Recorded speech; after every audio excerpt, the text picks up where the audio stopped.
menggigit masih enggan beranjak dari Polandia ketika saya datang. Namun keindahan negara kaya sejarah ini tidak bisa dilewatkan begitu saja.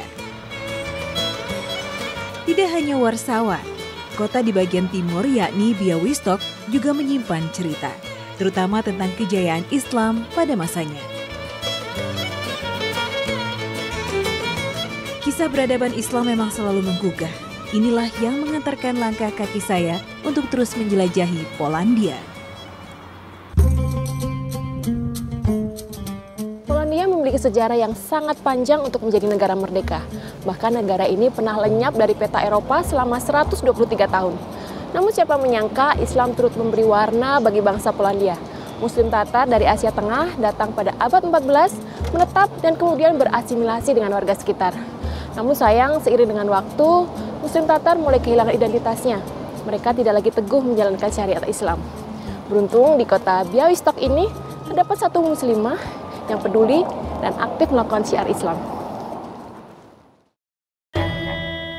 Adalah bangsa Tatar yang pertama meletakkan sejarah Islam di sini.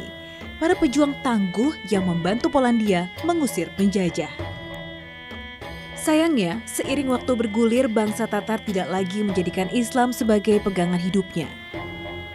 Ketika Perang Dunia ke-1 dan 2, Polandia berada di bawah cengkraman Rusia dan Jerman. Imbasnya kehidupan beragama sangat dikekang, tidak terkecuali bagi para Muslim Tatar.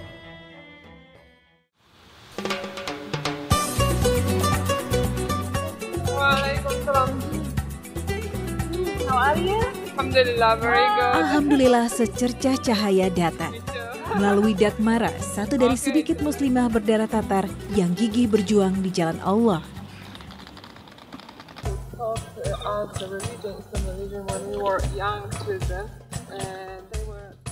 Sister Dakmara, you are just a few of Muslim Tatar who still practice your religion. So what makes you have this kind of spirit, and so not for yourself but also teach to another Muslim? I was taught by a teacher from Yugoslavia and teachers from Arabic countries who came here to study, for example, medicine. And they taught us that if we are Muslims, so we have to practice our religion. Why I want to teach another? Because someone taught me, so I want to pass this knowledge. So I am the teacher, and I hope that there will be more and more, inshallah, people like me. But Sebaik-baik ilmu tidak akan berguna jika tidak untuk dibagi. Begitu prinsip Dakmara. Alam yaj'al kaidahum fi. Meski akhir pekan, bukan berarti kesibukan Dakmara berhenti. Perempuan 34 tahun ini punya jadwal rutin untuk mengajar anak-anak Muslim. karena jumlah anak-anak Muslim di kota Białystok ini sangat sedikit, jadi tidak memungkinkan bagi mereka untuk mendapatkan pendidikan Islam di jam belajar mereka. Sebagai solusinya, di tiap hari Minggu mereka akan berkumpul bersama Sister Dakmara, belajar tentang ilmu-ilmu Islam, huruf-huruf hijaiyah, dan juga surat-surat Al-Quran. Luar biasa melihat antusiasme mereka. Waktu libur, ketika anak-anak lain bermain, mereka masih menimba ilmu dengan penuh semangat. Metode yang digunakan Dakmara juga membuat kelas lebih semarak. Belajar membaca huruf Arab hingga menghafal Asmaul Husna menjadi lebih menyenangkan. Saya juga sempat membawa Iqra dari Indonesia. Semoga bisa mempermudah mereka belajar huruf Arab. Kelas ini memang membawa angin segar bagi keluarga Muslim Tatar. Meski hanya diadakan seminggu sekali, namun hal ini bisa menjadi titik tolak bagi perkembangan Islam di Białystok.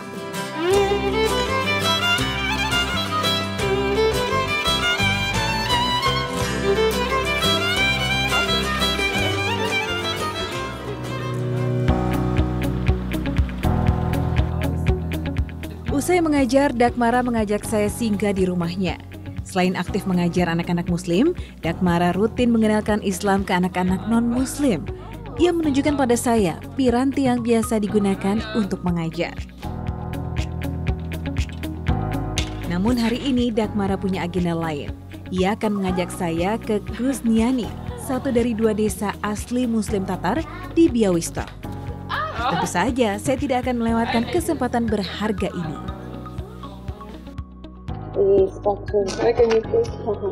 Nah, meskipun si Dagmara ini sangat sibuk, jadwalnya sangat padat, tapi ia selalu meluangkan waktunya untuk mengunjungi saudara-saudara Muslim Tatar lainnya di kota lain. Nah, ini sekarang kita sedang bersiap-siap untuk mengunjungi saudara-saudaranya di desa Krusniani yang jaraknya sekitar 60 km dari kota Białystok tempat ia tinggal. Shall we? Yes. Okay, help you. Thank you.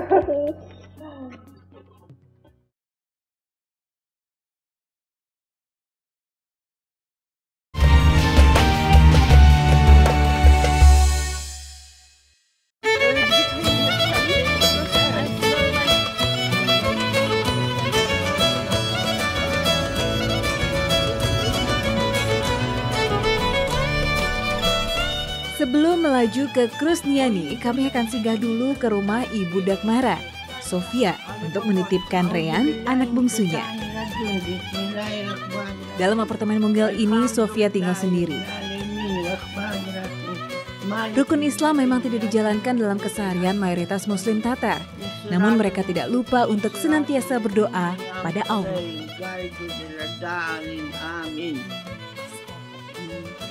Nah, meskipun keluarga Tatar umumnya tidak bisa membaca atau memahami isi Al-Quran, tapi mereka punya ini nih, Hamayo atau buku doa. Isinya mulai dari Al-Fatihah, ada juga Rukun Islam, ada Yasin. Jadi ini adalah semacam panduan mereka untuk berdoa setiap hari karena ini ditulis dengan bahasa Polis, bahasa Tatar, dan juga ada pengaruh Rusia di sini. Jadi mereka lebih mudah untuk memahaminya. Dziękujemy bardzo. No, miło bardzo. Jak szczęśliwi. Nice to meet you. O, dziękuję, że zaszli. Salam alaikum. Alaikum salam. Rintik hujan menemani perjalanan kami ke Krusniani. Ibu 2 anak ini memang sangat tangguh.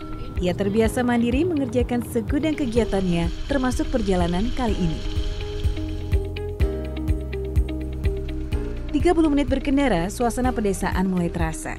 Gedung berganti dengan pepohonan, aroma asap berganti dengan tanah basah.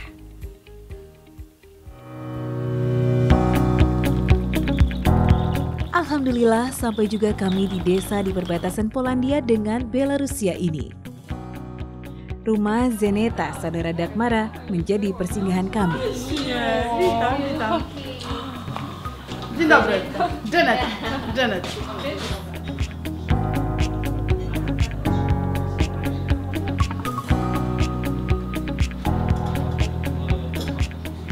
Nah, alhamdulillah setelah hampir 1 jam perjalanan, kita sudah sampai di desa Krusniani dan sekarang saya ada di rumah Zeneta, salah satu saudara dari Dagmara.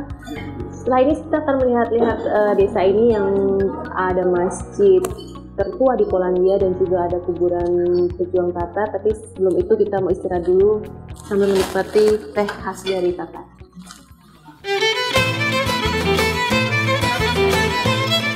Zeneta dengan cekatan menghidangkan aneka kuliner khas Tatar, sebuah keramahan khas Muslim. Warna kulit dan bahasa tidak menjadi penghalang karena kami adalah saudara seiman. Zeneta sendiri tidak lahir di sini, namun sudah lebih dari 30 tahun ia tinggal di Krusniani.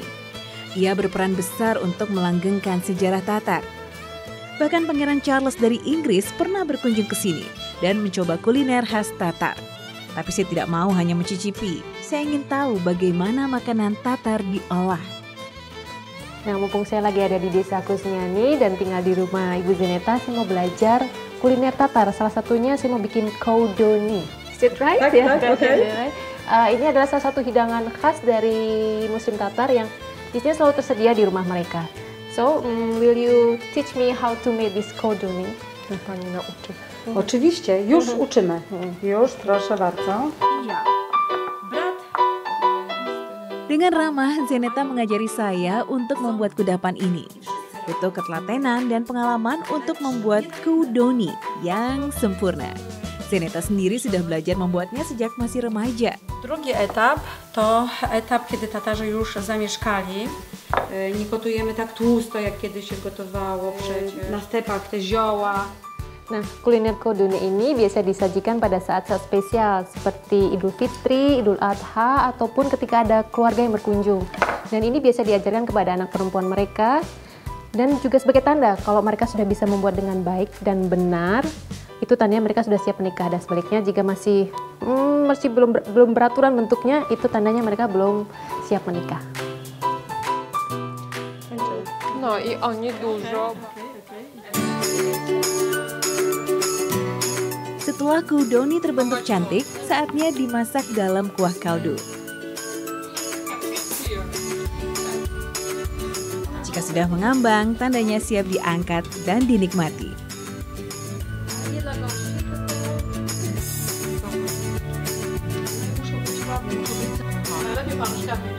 Nah, kalau kita lihat nih, Kodone ini mirip banget dengan dumpling yang dari Tiongkok ya, karena memang bangsa Tatar yang berasal dari Mongolia, mereka membawanya dari sana. Kemudian mereka sudah tinggal di sini selama bertahun-tahun dan meneruskan masakan ini di sini. Jadi tidak hanya keluarga Tatar yang memiliki masakan seperti ini, bahkan ini sudah juga menjadi masakan khas Polandia. So, let's give it a try. Setelah rehat, Dagmara mengajak saya melihat suasana di desa Krusniani. Nah, di desa Krusniani ini adalah rumah bagi Muslim Tatar, karena ketika mereka datang 300 tahun yang lalu, mereka berhasil membantu pemerintah di Polandia untuk mengusir penjajah, dan sebagai hadiahnya mereka mendapatkan tanah di desa ini. Karena itu tidak heran, hingga saat ini kita masih bisa melihat berbagai peninggalan dari Muslim Tatar. Salah satunya adalah masjid yang akan kita datangi sekarang. Inilah masjid tertua, tidak hanya di Krusniani, tapi juga di Polandia. Masjid ini dahulu dibangun oleh umat Katolik pada tahun 1795. Karena bangsa Tatar hanya handal berperang, tidak cakap mendirikan bangunan, tidak mengherankan masjid ini lebih menyerupai gereja. Tidak hanya sebagai tempat ibadah, masjid ini juga menjadi penanda sejarah. Pernah hancur pada Perang Dunia Pertama, dan sempat menjadi rumah sakit Jerman saat Perang Dunia Kedua adalah sedikit kisah yang tersemat. Tidak hanya saya yang takjub, Dagmara juga selalu terkesima dengan masjid ini. Aroma kayu dan suasana syahdu seperti membawa Dagmara keingatan masa kecilnya. Tidak jauh berbeda dengan suasana di luar, di dalam masjid juga sangat sepi. Masjid ini akan kembali pada fitrahnya ketika musim panas dan perayaan Idul Fitri. Muslim Tatar akan pulang kampung dan memenuhi masjid untuk sholat berjamaah. Semoga kelak masjid ini akan kembali ramai dengan doa setiap saat, bukan hanya ketika perayaan istimewa. So, tired? Yes, I am. Hari yang cukup panjang tapi menyenangkan. Saya bisa mengikuti kegiatan Sister Dagmara dari pagi sampai malam, mulai dari mengajar sampai mengunjungi saudara-saudaranya di Krusniani. Jadi saya bisa melihat secara langsung kehidupan Muslim Tatar di sini. Sekarang kita mau istirahat karena besok masih banyak hal lagi yang akan kita kerjakan. So we better get some rest. Dobranoc. Dobranoc.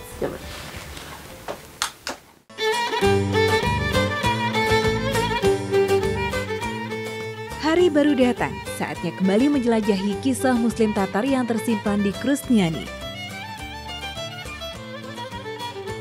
Kabut pagi dan deretan nisan menyambut kami.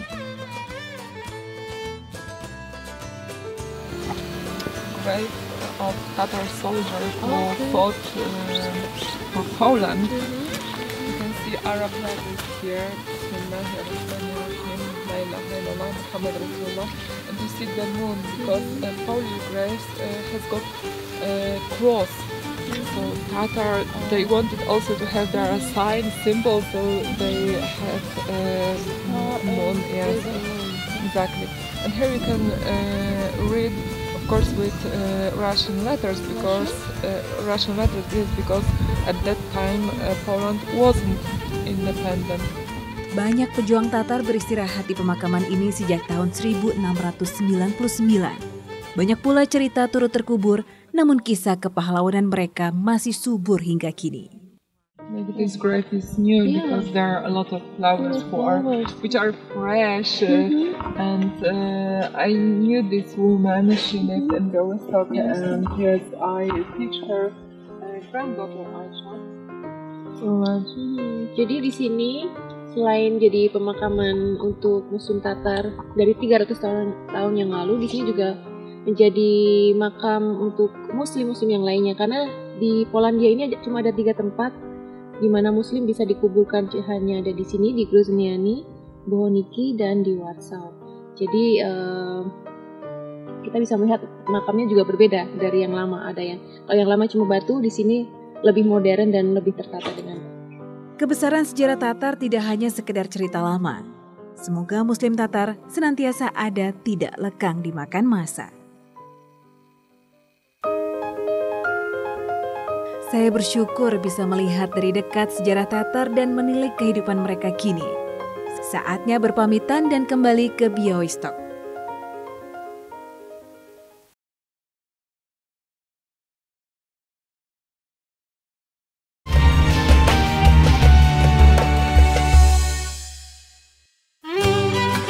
Padat aktivitas Dagmara sehari-hari, tapi ia tidak melupakan perannya yang utama sebagai istri dari Marek Potoricki serta ibu dari Adam dan Rea. 11 tahun usia Adam, putra pertama Dagmara. Dagmara tak pernah istirahat untuk terus membekalinya agar ia kelak menjadi muslim yang taat dan bermanfaat. Mabsut Watakunul.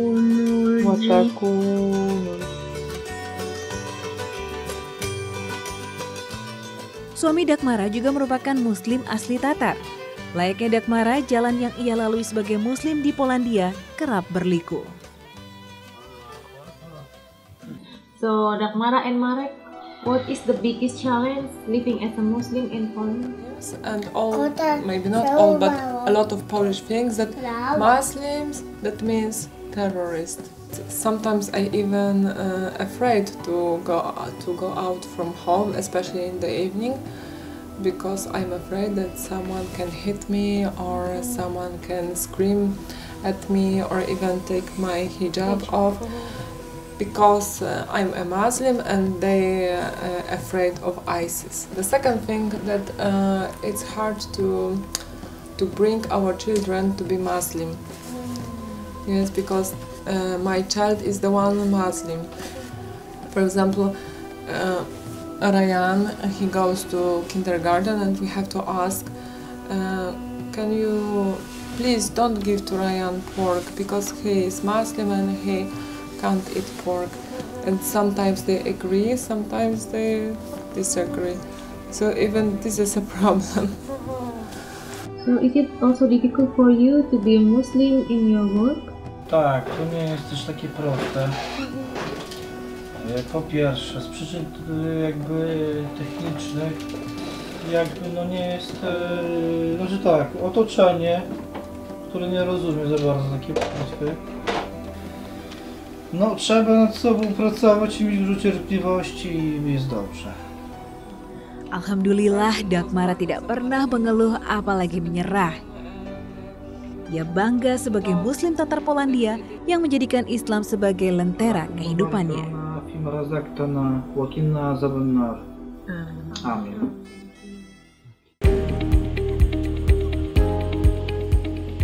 Di akhir hari, masih ada satu lagi agenda menanti Dagmara. Sekali dalam seminggu ia menyempatkan waktu untuk halaqah. Ia tidak ragu membagi ilmu dan berdiskusi bersama muslim Tatar lainnya maupun dengan mualaf.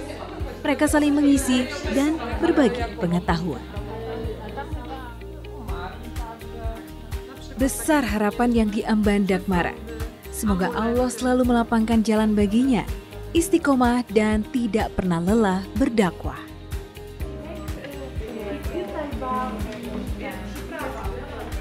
Apa yang dilakukan oleh Sister Dagmara ini memang luar biasa. Tidak hanya bangga sebagai seorang muslim Tatar, namun ia juga tetap teguh menjalankan keislamannya di antara kesulitan-kesulitan yang dihadapinya.